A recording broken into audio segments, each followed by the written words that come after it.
नमस्कार दोस्तों, मैं सोनम जैन और आप सभी देख रहे हैं एच जे सोनम चैनल पर।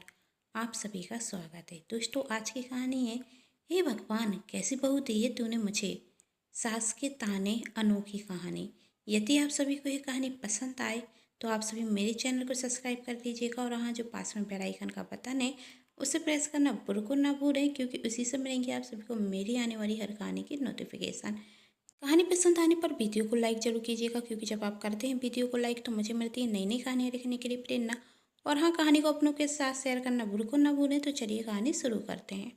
हे भगवान कैसी बहू दी है तूने मुझे, सूरज सर पर चढ़ाया है और महारानी अभी तक सो रही है। अपनी बहू सपना को आवाज लगाते हुए सुरेखा जी ने कहा, जो गहरी नींद में सो रही थी। वह हड़बड़ा कर उठती और घड़ी की तरफ देखती तो अभी 5:30 हुए थे। सपना के मन में ख्याल आया, मायके में तो मैं 7-7 बजे सोकर उठती थी तो माँ कुछ कहती नहीं थी, और यहाँ पर 5:30 बजे ही सासू माँ ने सुनाना शुरू कर दिया। सपना जल्दी उठकर नहाने के लिए चली जाती और तैयार होकर रसोई घर में आती। उसके मन में सिर्फ एक ही सवाल चल रहा था, कहीं सासू माँ गुस्सा ना हो। सपना की शादी को अभी 6 महीने ही हुए थे और वह अपनी सास के तानों से परेशान हो गई थी। दरअसल उसका ससुराल उसके मायके से बिल्कुल अलग था। उसकी सास थोड़ी पुरानी ख्यालों वाली थी। उन्हें हर काम नियम और कायदे से ही करना पसंद था और वह चाहती थी कि उनकी बहू भी इसी तरह ही काम करे। वैसे तो सपना के ससुराल में सब बहुत अच्छे थे। पति प्रदीप एक अच्छी नौकरी करते थे और सपना का बहुत ख्याल भी रखते थे। छोटी ननद वर्षा तो सपना के लिए छोटी बहन जैसी थी। वर्षा सपना से अक्सर कहती थी, भाभी वैसे माँ अच्छी हैं लेकिन थोड़ी कड़क हैं, आप उनकी बातों का बुरा मत मानना।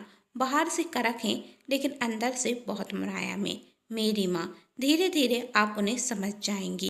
लेकिन सपना तो मन में ही सोचती थी कि ऐसी सास किसी को ना मिले, जो बात बात पर गुस्सा ही होती रहती हैं, अपनी बहू की परवाह ही नहीं करती। तभी वर्षा ने कहा, कहाँ खो गई भाभी, मन ही मन माँ की बुराई कर रही है ना। सपना ने घबराते हुए कहा, नहीं नहीं, ऐसा कुछ नहीं है। वर्षा, भाभी मैं आपकी छोटी बहन की तरह हूँ, खूब समझती हूँ। आप मन ही मन माँ की बुराई कर रही हैं, यही सोच रही हैं ना कि इतनी तो करक हैं मेरी सास और मेरी ननद उनकी तारीफ कर रही हैं। लेकिन चिंता मत कीजिए, मैं माँ से कुछ भी नहीं कहने वाली। आखिर आप उनकी बहू हैं तो सास की थोड़ी बुराई तो आप कर ही सकती हैं। जब मेरी भी कर के दिन शादी हो जाएगी तो मैं भी तो आपसे अपनी सास की बुराई करूंगी, और आज मैं आपकी सास से आपकी चुगली नहीं करूंगी तो कर के दिन आप भी तो मेरी सास से मेरी चुगली नहीं कर पाएंगी। यह कहकर दोनों बहुत जोर से हंसने लगती। तभी सपना की सास की आवाज़ आती, अब दोनों का खिरखिराना हो गया हो तो यहाँ पर आकर भी कुछ काम कर लो। तभी सपना की ननद ने कहा, भाभी जल्दी चलो वरना माँ कहेंगे, हे भगवान कैसी बेटी और बहू दी है मेरी, तो सुनती ही नहीं है।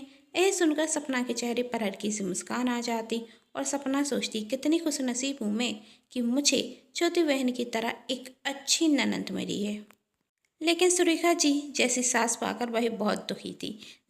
एक दिन सपना जब रसोई घर में खाना बना रही थी तभी उसका पति प्रदीप कहता, सपना जल्दी करो, देर हो रही है, आज फिर ऑफिस जाने में देर हो जाएगी और बॉस गुस्सा होंगे। तभी सुरेखा जी कहती, जल्दी तो तब करेगी ना जब सोकर जल्दी उठेगी। महारानी की नींद तो कभी 6 बजे के पहले खुलती ही नहीं है। और अपनी बहू से कहती, तू भिंडी की सब्जी बनाते और मैं पराठे सेक देती हूँ। सपना जी माँ जी कहकर सब्जी बनाने लगती। और जब सपना भिंडी की सब्जी पका रही थी तो वह सोचती कि सब्जी में पानी डाल देती हूँ, इससे सब्जी जल्दी चुड़ जाएगी। और सपना जैसे ही भिंडी की सब्जी में पानी डालने वाली थी तभी उसकी सास उसे रोकते हुए कहती, हे भगवान क्या कर रही है तू। सपना, माँ जी वो सब्जी में पानी डाल रही थी जिससे सब्जी जल्दी चुड़ जाएगी। सपना की सास, हे भगवान कैसी बहू दी है तूने मुझे, इससे कुछ तो अकल दे देता, यदि मैं देखती नहीं तो यह तो पूरी सब्जी बेकार कर देती। और सपना से कहती, तूने कभी अपने मायके में खाना नहीं बनाया तो खाना खाया तो होगा। अब पता तेरी माँ भिंडी की सब्जी में पानी कब डालती थी, पानी डालेगी तो सब्जी नहीं हलवा बन जाएगा। हे भगवान, कैसी बहू तूने मेरे पल्ले बांधती। यह सुनकर सपना को बहुत बुरा लगता और उसकी आंखों में आंसू आ जाते। तब उसकी सास कहती, अभी रोना धोना बंद कर और जल्दी से टिफिन लगा दे, प्रदीप को जाने में देर हो रही होगी। दोपहर को सपना अपने कमरे में जाती, तभी उसकी माँ का फोन आता। उसकी माँ कहती, कैसी है बेटी? सपना, कैसी होंगी जिस घर में ऐसी सास होगी। सपना की माँ, आज क्या हो गया, क्या हो गया? यही पूछ, क्या नहीं हुआ? थोड़ी देर से सोकर उठती हूँ तो हजारों बातें सुना देती हैं। आज भिंडी की सब्जी में पानी क्या डाल दिया तो पूरा घर सिर पर उठा लिया। उन्हें तो बस बहाना चाहिए होता है मेरी गलतियाँ निकालने का और मुझे ताने देने का। ऐसी सास के साथ तो मैं ज़्यादा दिन रुक भी नहीं सकती। सपना की माँ ने कहा, अरे अरे, क्या कह रही है तू? और इस सब में तेरी ही गलती थी, तेरी सास की नहीं। तू कब सीखेगी घर का काम करना? अब भाई तेरा मायका नहीं, ससुराल है। तुझे भी अपनी जिम्मेदारियां समझना चाहिए। सपना, आपसे तो बात ही करना बेकार है। जब भी कुछ कहती हूँ तो मुझे ही समझाने रखती हैं। हर बात एक ही बात कि मुझे अपनी जिम्मेदारियां समझना चाहिए। मैं तो अपनी जिम्मेदारी अच्छे से जानती हूँ, लेकिन मेरी सास ही नहीं जानती अपनी बहू से बात करना। उन्हें तो यह रखता है जैसे मैं उनकी बहू नहीं, गुलाम हूँ, जो वह कहीं और मैं जी माँ जी, जी माँ जी करती रहूं।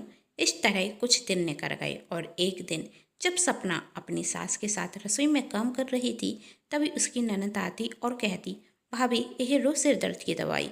आपका सिर दर्द हो रहा था ना, लीजिए दवाई खा लीजिए, आपका सिर दर्द ठीक हो जाएगा। सपना दवाई खाकर काम करने लगती है। तभी उसकी सास कहती है, अब दवाई खा ली तो जाकर आराम भी कर ले, तब जाकर दवाई असर करेगी, जा जाकर आराम कर ले। तब सपना मन में सोचती, अभी तो कह रही हैं आराम कर ले और फिर बाद में गुस्सा होंगी कि दिन रात आराम करती रहती हूँ। इसलिए वह कहती, माँ जी, थोड़ा सा ही तो काम रह गया है, फिर बाद में आराम करूँगी। सपना की सास ने कहा, तुझे एक बार की बात समझ में नहीं आती, जा जाकर आराम कर ले। मैंने कहा ना, और पहले क्यों नहीं बताया? सिर में दर्द थे तो पहले आराम कर लेती। मैं क्या तुझसे जबरदस्ती काम कराती हूँ? सपना को समझ में नहीं आ रहा था हर बात पर गुस्सा होने वाली मेरी सास आज मुझसे इतने प्यार से बात कैसे कर रही है और वही मुझसे आराम करने के लिए कह रही है।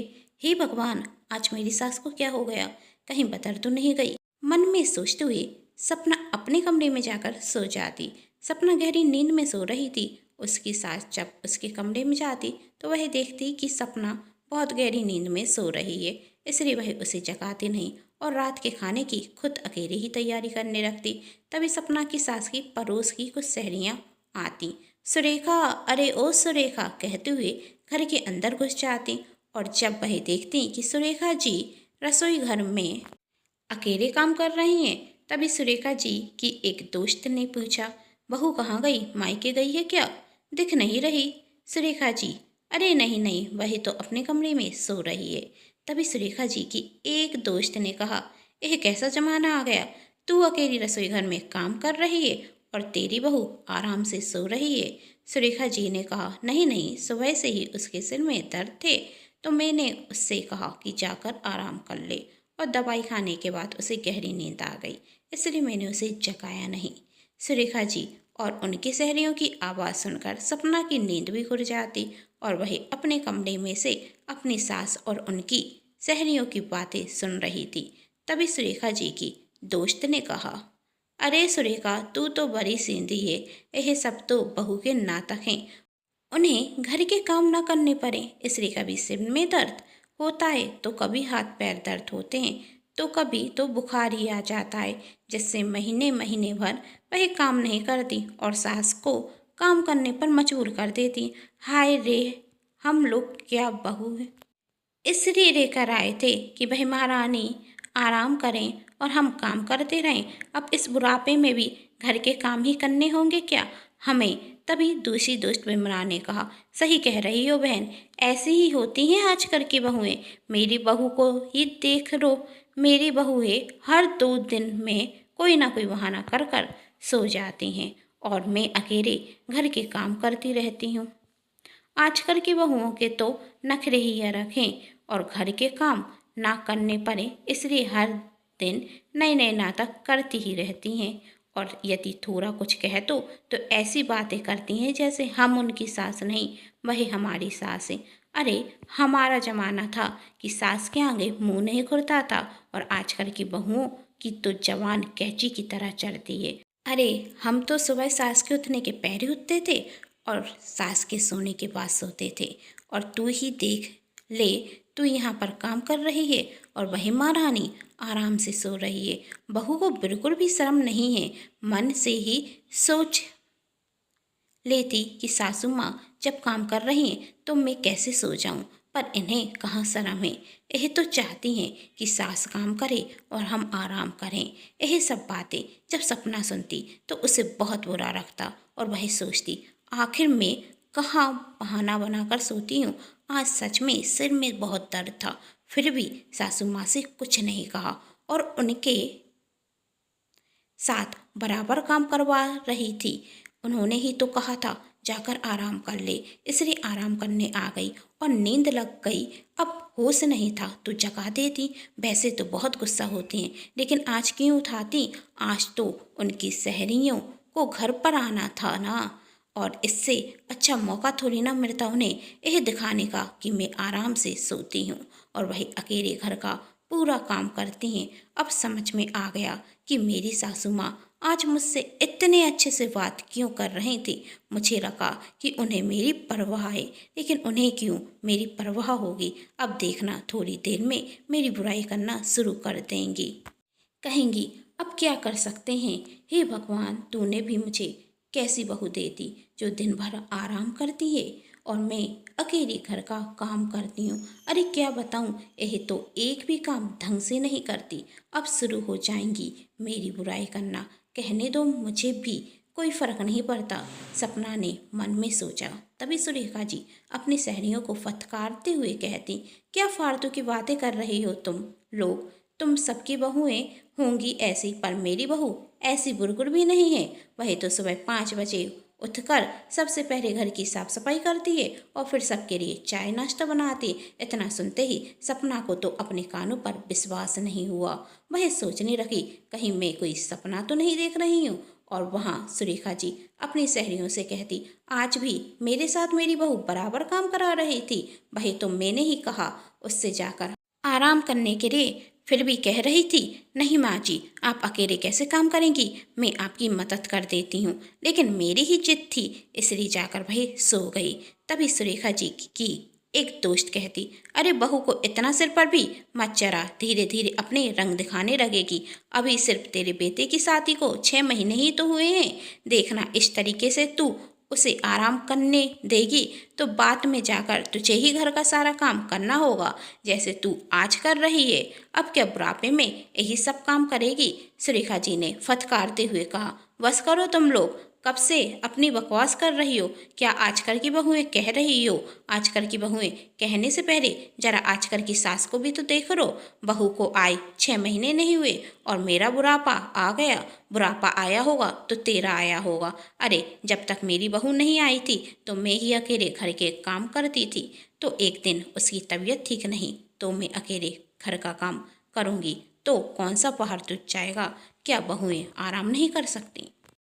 और सुरेखा जी ने अपनी दुष्ट विमरा से कहा, और तू क्या कह रही थी, तेरी बहू हर 2 दिन में बीमार हो जाती है। अरे मैं तो देखती हूँ उसे, वह हर दिन तो घर का पूरा काम करती है और तू कह रही थी वह बीमार हो जाती है। तुझे याद भी है आज से 2 महीने पहले जब तेरी तबीयत खराब थी तो तेरी बहू ने ही तेरी सेवा की थी। हम में से कोई नहीं आया था तेरी सेवा करने के लिए। बेचारी दिन रात तो काम करती है और तू उसकी बुराई कर रही है। आजकल की बहू की तो तुम बहुत बुराई कर लेती हो, लेकिन तुम सासों को जहाँ मौका मिलता है अपनी बहुओं की बुराई करने लग जाती हो। यदि हम बीमार हैं तो हम तो आराम कर सकते हैं, और यदि हमारी बहू बीमार है तो वह आराम नहीं कर सकती। ऐसा कहाँ लिखा है। अरे मैं तो खुश नसीब हूँ कि मुझे इतनी अच्छी बहू मिली है।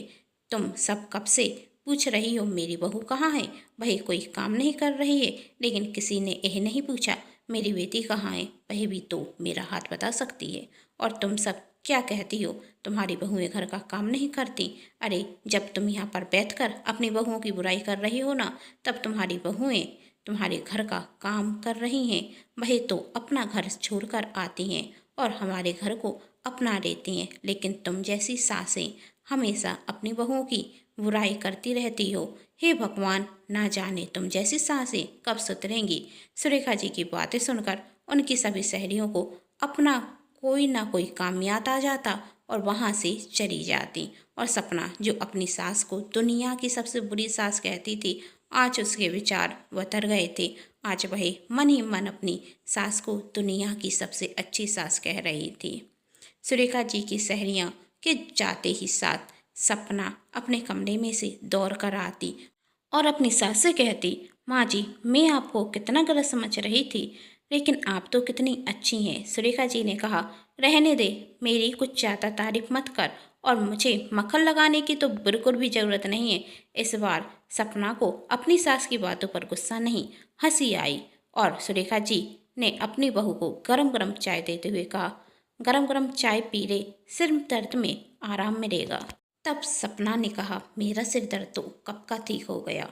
तब सुरेखा जी कहती, अच्छा है, अब घर के काम में भी लग जा, शाम के खाने को देर हो रही है। जी माँ जी, सपना ने कहा और सास बहू दोनों ही एक साथ खाना बनाने लगती। कहानी पसंद आने पर और हर दिन एक नई कहानी देखने के लिए चैनल को सब्सक्राइब जरूर कीजिएगा, कहानी को अपनों के साथ शेयर कीजिएगा और वीडियो को तो लाइक करना बिल्कुल ना भूलें। Thanks for watching.